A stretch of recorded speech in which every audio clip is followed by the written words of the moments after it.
Talk with முத்தலிஃபில் இன்றைக்கி பல்வேறு அரசியல் சம்மந்தப்பட்ட விஷயங்கள் நம்ம பேச இருக்கிறோம். ஃபர்ஸ்ட் ஆஃப் ஆல் எங்களுக்கு கொடுத்திருந்த ஆதரவுக்கு மிக்க நன்றி. சப்ஸ்கிரைப் பண்ணாதவங்க கொஞ்சம் சப்ஸ்கிரைப் பண்ணி பாருங்கள், ரொம்ப சந்தோஷமாக இருக்கும். இன்றைக்கு நம்ம போடுங்க புரியல 7 மணிக்கு கரெக்டாக போடுங்க. ஆமாம், அது அண்ணன் சொன்ன மாதிரி இன்று முதல் டாக் வித் முத்தலிஃப் நம்ம 7 மணிக்கு டைம் செட் பண்ணுறோம். ஏன்னா பல்வேறு நேயர்களோட விருப்பத்துக்கு காரணமாக 7 மணிக்கு நம்ம இது பண்ணுறோம். இன்றைக்கு நம்ம பேச இருக்கிற சப்ஜெக்ட் மறுபடியும் விஜய் அவர்களை சுற்றி இருக்கிற சர்ச்சைகள். நேற்று உயர்நீதிமன்றம், சென்னை உயர்நீதிமன்றத்திலையும் மதுரை உயர்நீதிமன்ற கிளையிலையும் பல்வேறு விஷயங்கள் பேசியிருக்கு. இன்றைக்கு விஜய் அவர்களோட பயன்படுத்திய பிரச்சார வாகனம் ஜப்தி செய்யலாம் அப்படிங்கிற மாதிரி நீதிபதி ஒரு விஷயம் சொல்லியிருக்கிறாரு.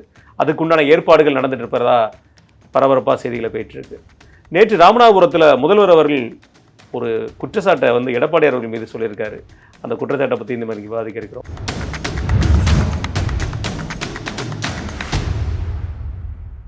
வணக்கம். ஆனால் நேற்று பார்த்துருப்போம், தாவேக்காவோட விஷயத்தை நேற்று நம்ம மத்தியானம் பேசியிருந்தோம். மதுரை உயர்நீதிமன்ற கிளையில் பல்வேறு விஷயங்களை அவங்க தள்ளுபடி பண்ணியிருந்தாங்க. சென்னை உயர்நீதிமன்றம் புஷி ஆனந்தோ அவர்களுடையும் நிர்மல்குமார் அவருடைய ஜாமீன் மனுவை தள்ளுபடி பண்ணிட்டாங்க. நம்ம இதை முதலே பேசியிருந்தோம், 2 நாள் முன்னாடி. நம்ம இதை மதுரை கிளையில் தள்ளுபடி பண்ணிட்டாங்கன்னு.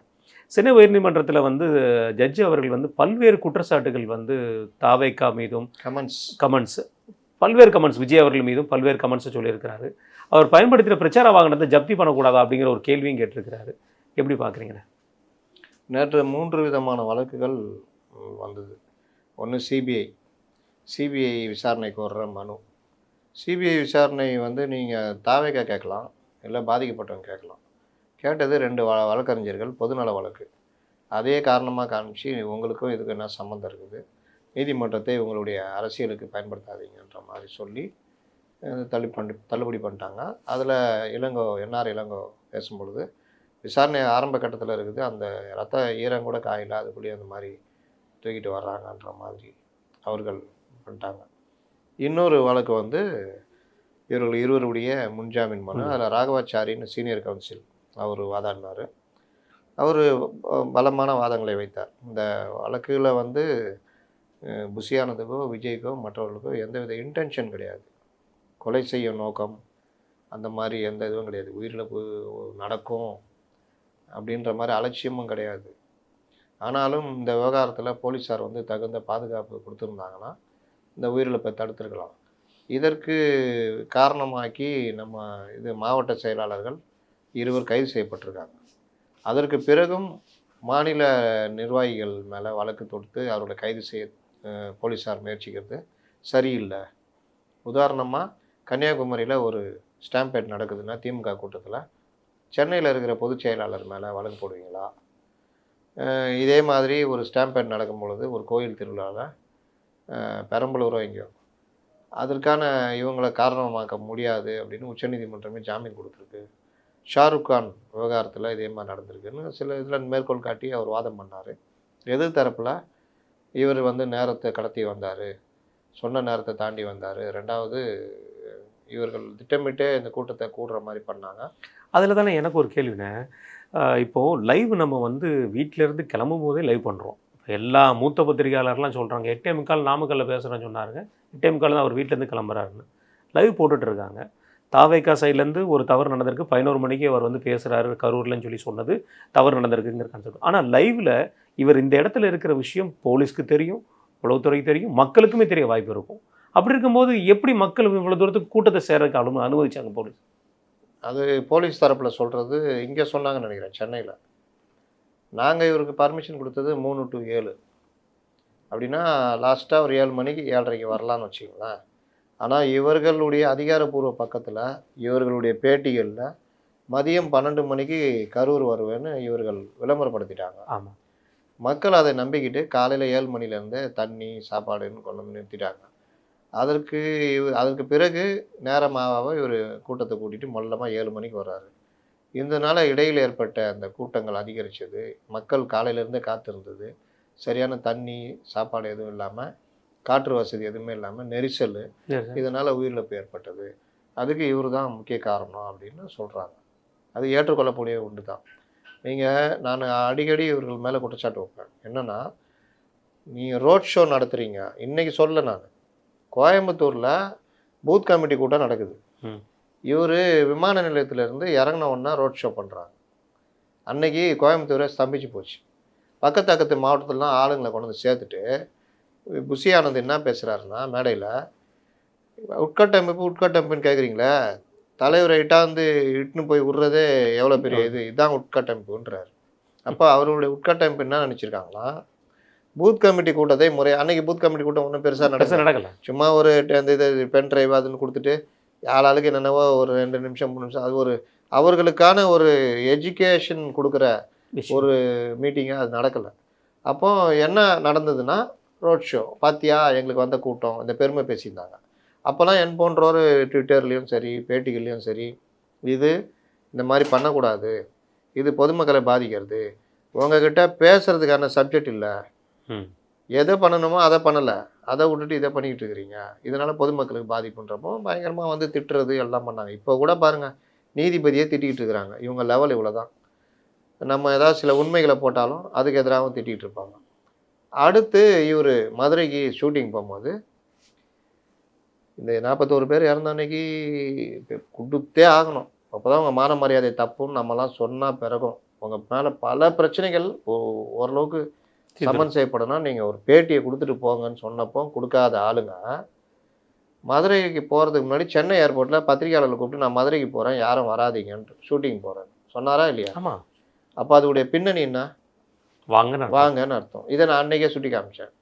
எதுக்குமே பேட்டி கொடுக்காத ஆள் கூப்பிட்டு நான் மதுரைக்கு போகிறேன் ஷூட்டிங் போகிறேன் யாரும் வராதிங்கன்னா வாங்கன்னு அர்த்தம். கல்லால் அடித்து விடாதீர்கள் மூமெண்ட்டு. இன்னொன்று அங்கே போய்ட்டு ஷூட்டிங் வேனில் ஏறி போனார். அதான் காரு கீரில் போகாமல் அந்த வழக்கமான பிரச்சார வேனில் ஏறி போனார். அன்னைக்கு போலீஸ் உஷாராகி சில இதை தடுத்தாங்க. இல்லாட்டி மதுரையிலையும் பெரிய டிராஃபிக் ஜாம் பண்ணியிருப்பாங்க.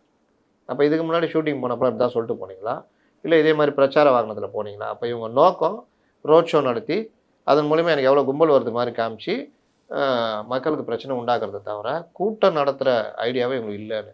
அதற்கு அடுத்து தான் திருச்சி கூட்டம்.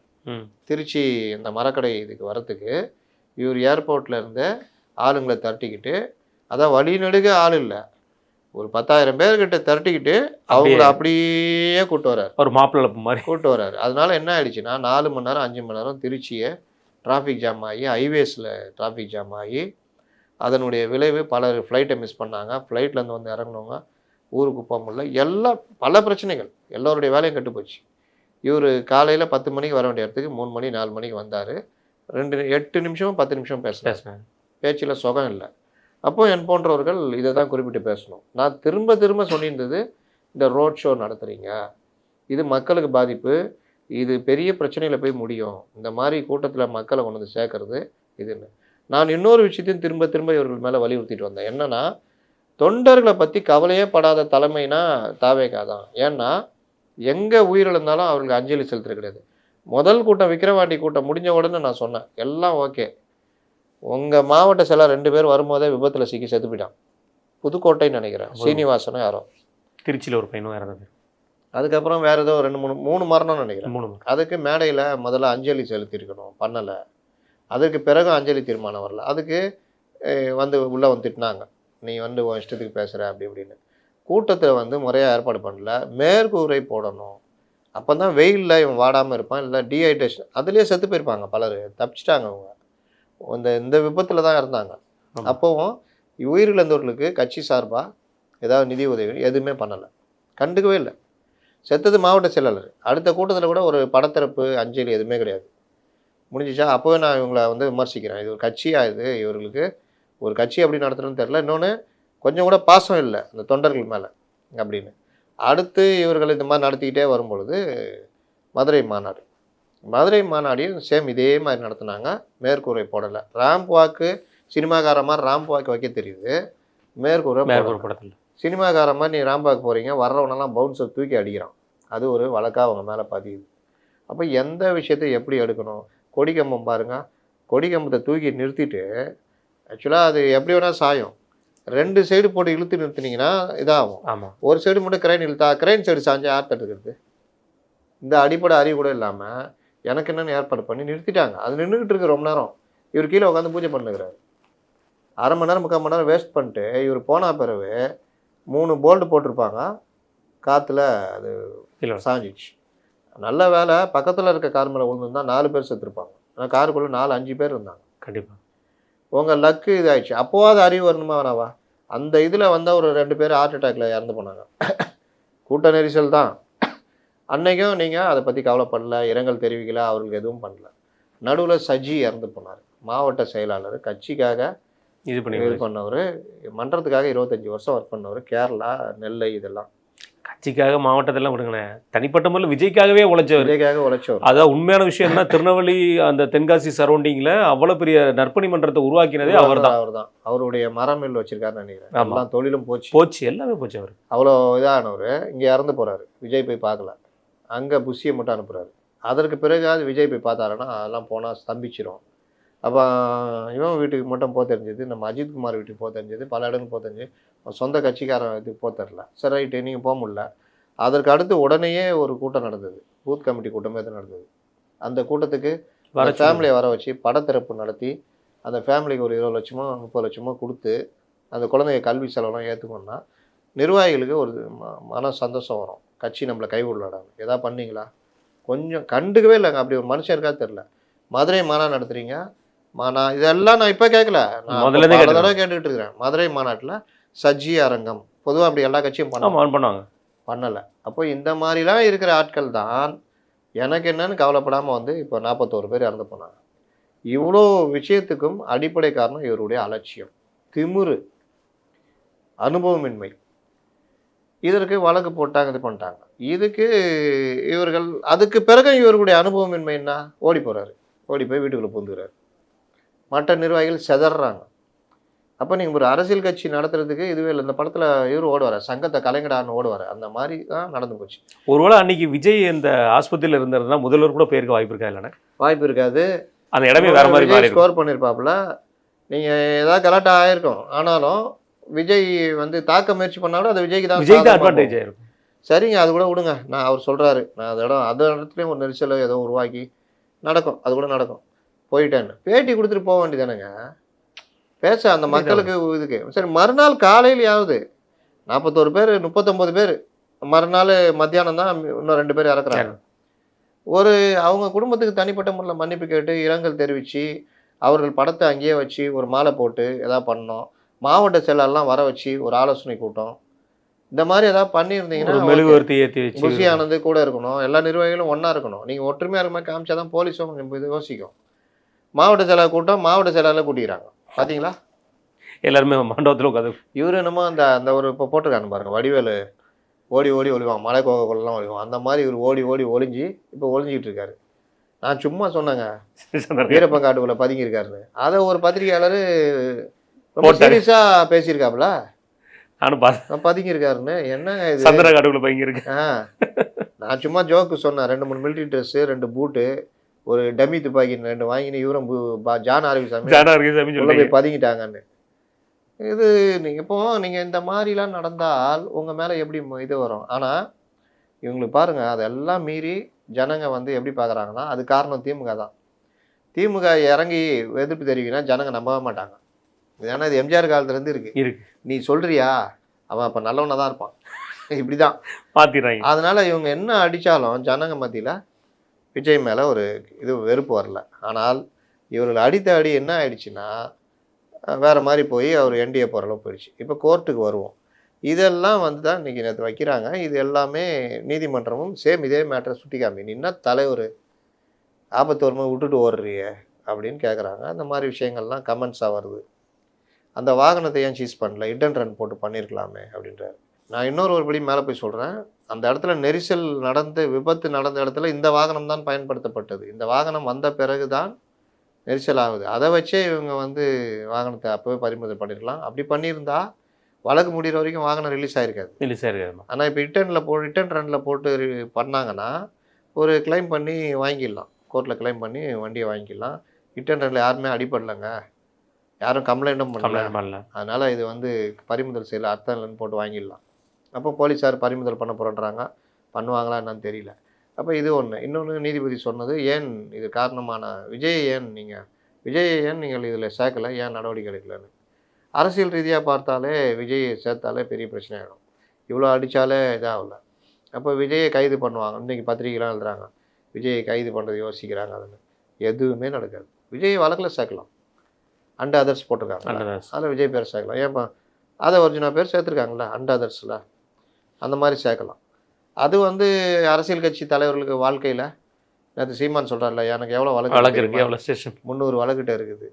அந்த வழக்கெல்லாம் பண்ணால் ஆயுள் முழுதும் சிறையில் தான் இருக்கணும். அந்த மாதிரி வழக்குகளில் அது விஜய்க்கு விழுப்புண். இதெல்லாம் அரசியல் வாழ்க்கையில் சகஜமாக பாண்டு கடந்து போகணும். ஆனால் இவர்கள் அனுபவமின்மை உள்ளே போய் உக்காந்துக்கின்னு பூந்துக்கிட்டு இருக்கிறாங்க. என்னை கேட்டால் ஜெயலலிதா பாணியில் தான் அவர் போகணும்.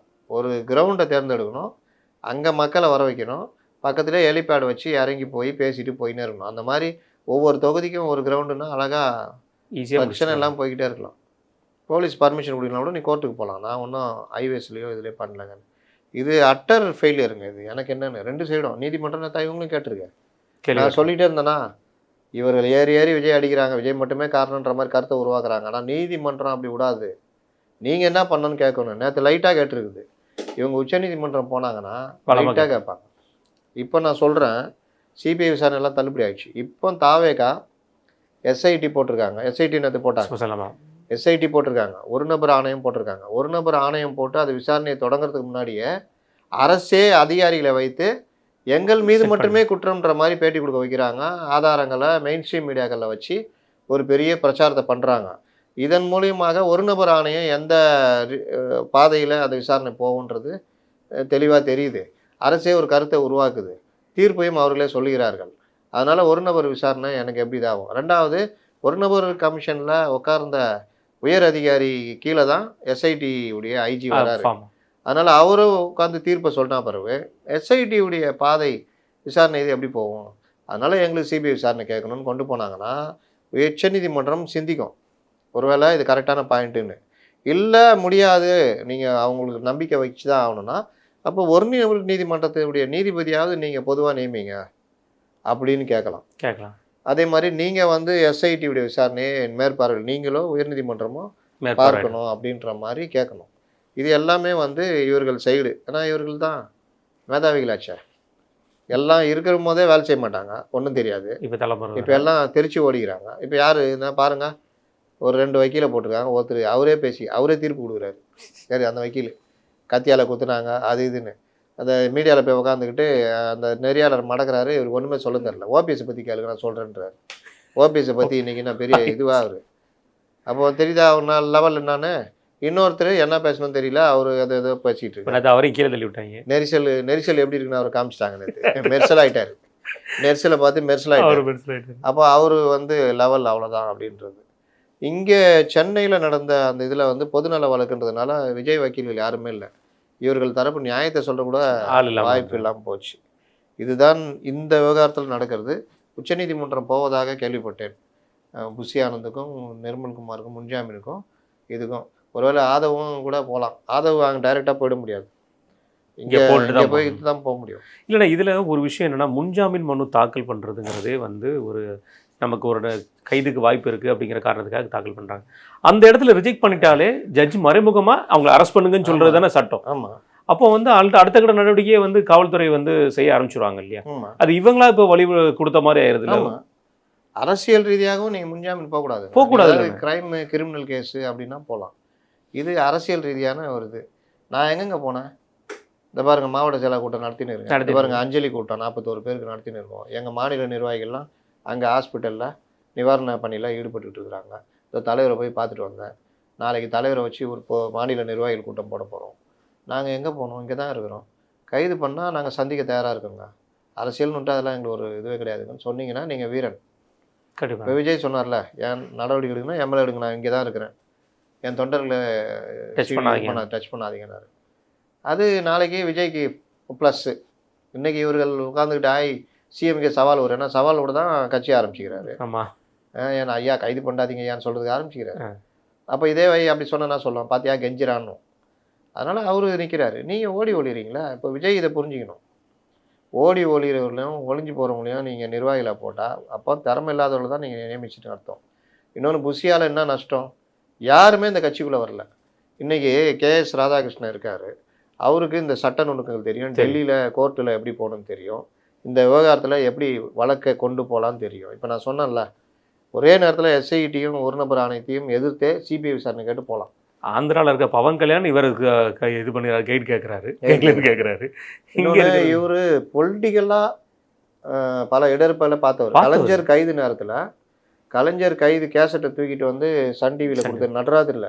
ஆமாம், பகலாக இருந்தால் நடராஜில் எங்கேருந்து சிஐடி காலனி வீட்டில் இருந்து ஓடியே போய் எங்கே வராரு, எல்டாம்ஸ் ரோடு தாண்டி ராஜ் டிவி தாண்டி உள்ளே போகணும், பின்பக்கம் வழியாக அறிவாலயத்தில் போய் கொடுக்குறா. சன் டிவி அறிவாலயத்தில் இருந்தது. அவ்வளோ தூரம்னா கிட்டத்தட்ட 4-5 கிலோமீட்டர் ஓடி இருக்காரு, காரில் கூட போகல. அப்படி ஒரு இயங்குனது. எமர்ஜென்சி பீரியடில் நெடுமாறன் தலைமையிலான அந்த அணியில் இருந்தார் காங்கிரஸில். இல்லை, அக்கா கனிமொழி அவர்களுக்கு விவாகரத்து வாங்கி கொடுத்ததே அவரோட. கனிமொழி இது இன்னும் டெசோ மாநாடு 2 மாநாடு ஏற்பாடு பண்ணி நடத்தியிருக்காரு. வைகோவை திமுகக்குள்ளே கொண்டு வரத்துக்கு அவர் கூட இருந்து ஒர்க் பண்ணி, இந்த மாதிரி பல அனுபவங்கள் அவர் பல இதெல்லாம் இருந்திருக்குது. ஜெயலலிதா அவர்கிட்ட கூப்பிட்டு ஆலோசனை கேட்டிருக்காங்க. பிரபாகரன் கைது நேரத்தில் இவர் தான் ஜாமீனில் எடுத்திருக்காரு.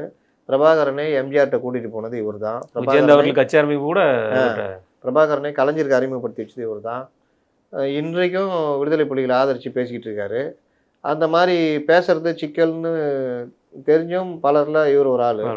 அப்போ இந்த மாதிரி உறுதியாக நிற்கக்கூடிய அரசியல் தெரிஞ்சவர்களை கூட வச்சுட்டா, இன்னொன்று லீகலாக அவருக்கு ரொம்ப விஷயங்கள் தெரியும். அப்போ லீகலாக அந்த விஷயத்தை எப்படி போகலான்றது இது. லீகலாக எப்படி போகலான்னு தெரிஞ்ச பலரும் இவங்க ஒதுக்கிட்டாங்க. வழக்கறிஞர்கள் எப்படி போகலாம், அந்த விவகாரத்தை எப்படி பார்க்கலான்றவங்களையும் ஓரம் கட்டிட்டாங்க. அப்போ இது என்னன்னா, விஜய் தனக்குத்தானே குழி தோண்டிக்கிட்டார். யாரெல்லாம் பக்கத்தில் இன்றைக்கி கூட ஒரு இது திருக்குறள் ஒன்று போட்டிருக்காங்க கலைஞர் இதோட. அதாவது எந்த கருவி எந்த இது எந்த எடுப்பான ஆள் எல்லாம் பார்த்து தேர்ந்தெடுத்து பண்ணுறவனே சிறந்த அமைச்சராக இருப்பான் அப்படின்னு அந்த இது ஒரு திருக்குறள். அந்த மாதிரி இதனை இவன் கண் விடல், இதனை இவன் செய்வான் என்று ஆய்ந்து இதன் கண் விடல்னு ஒரு திருக்குறள் இருக்கும். இதுக்கு இவன் ஆப்டான ஆள் அப்படின்னு தெரிஞ்சு அவன்கிட்ட பொறுப்பை படைக்கணும். நீ அதுக்கு மன்றத்தில் ஒப்படைச்சிங்க, ரைட்டு, அதுக்கு ஆப்டான ஆள், ஏதோ போனார், வசூல் பண்ணார், 100 ரூபா டிக்கெட்டு 1500 விற்று கொடுத்தாரு, எல்லாம் ஓகே. அரசியல்னு வரும்போது அவர் அதுக்கு லாய்க்கு இல்லைன்னு உனக்கு தெரியணுமா வராவா? இன்றைக்கி தெரியுதா? நாளைக்கு இதே விஜய் புஷியை பொதுச் செயலாளரை வச்சுக்கிட்டு இவர் போய் கட்சி சந்திச்சாங்கன்னா பெரிய அவமானம். நீ அமெரிக்காக்கே போயிடு சிவாஜின்ற மாதிரி, நீ பாண்டிச்சேரிக்கே போயிடு ஆனந்து, நீ அங்கேருந்து தாவேகா பார்த்து கூட்டணி பேச்சத்தை நடத்திடுவாரான முதல்ல இட சீட்டுக்கு பேசிடுவாரா? நீ பாண்டிச்சேரியில் பார்த்துக்கோ, இங்கே நான் வேறு பொதுச் செயலாளர் போட்டு நான் பார்த்துக்கல, இல்லாட்டி நானே தலைவர் பொதுச் செயலாளர் விஜயகாந்த் பண்ணார்ல, ஆமாம், அந்த மாதிரி இருந்துக்கிறேன், ஆலோசகராக நான் 2 பேரை வச்சுக்கிறேன்னு விஜய் இயங்குனாருன்னா அவருக்கு நல்லது. ஆளாக இந்த ஜானை துரத்தி விட்டுருவோம், கான்ட்ராக்டை முடிஞ்சு கிளம்புறா சார், நாங்கள் பார்த்துக்குறோம், நீ இன்னும் பெருசாக ஸ்ட்ராட்டஜி கிழிச்ச அப்படின்னு கேட்டு பண்ணணும். ஏன்னா அப்படி ஏதாவது செஞ்சுருந்தாருன்னா ஓகே, என்ன செஞ்சுக்கிறீங்க, ஒன்றுமே கிடையாது, கொண்டு போய் முட்டு சந்தில் விட்டு தான் லாபம்.